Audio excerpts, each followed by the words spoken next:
5 investigates diving beneath the surface of the Me Too movement that has survivors of sexual assault confronting the people who victimized them. Our Mike Bodette found brave victims are speaking out, but not always finding justice.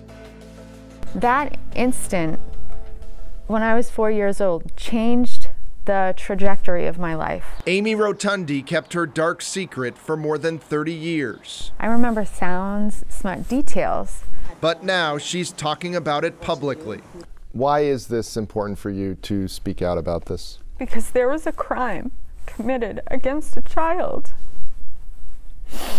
And this is the right thing to do. Rotundi says it happened in her family's apartment in Boston.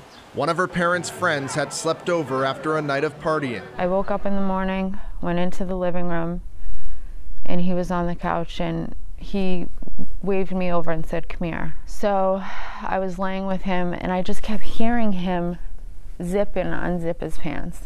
I'm like, why? I just kept thinking, like, why does he keep doing that? She says the man forced her to give him oral sex. And that's what I did. Amy Rotundi reported her case to Boston police last year as a wave of Me Too stories of sexual assault started sweeping the country. She then met with investigators from the Suffolk County District Attorney's Office. But now, more than 6 months later, no one's been charged with a crime. It's been very disappointing. The whole process is it's just an example of another system that's broken. I'm angry. I'm angry at the system. I'm angry at the district attorney's office for not being more aggressive in pursuing this. Tyler Fox is Rotundi's attorney. You think they should be moving forward on this?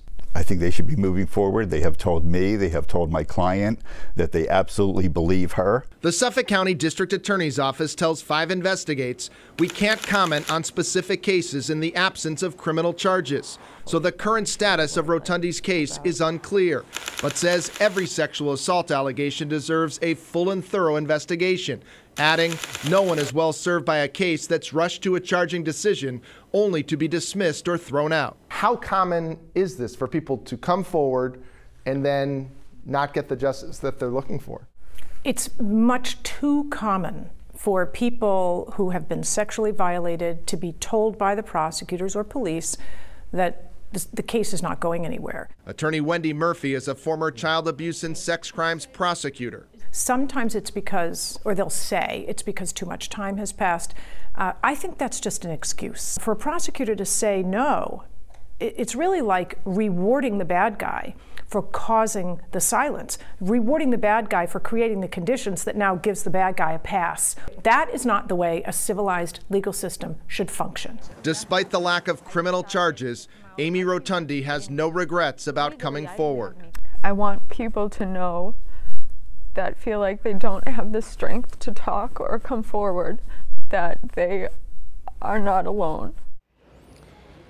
We did reach out to the man Rotundi says sexually assaulted her. He denies the allegations. Rotundi says she's not surprised that he'd say that. Coming up at 7, official numbers that shed light on how many sexual assault cases are investigated and how many actually result in criminal charges. Mike Bodette, 5 Investigates. All right, Mike, thank you. Folks, if you think you do have a story from 5 Investigates, give our tip line a call. It is 781-285-TIPS, which is 8477, or you can leave a message on the 5 Investigates Facebook page.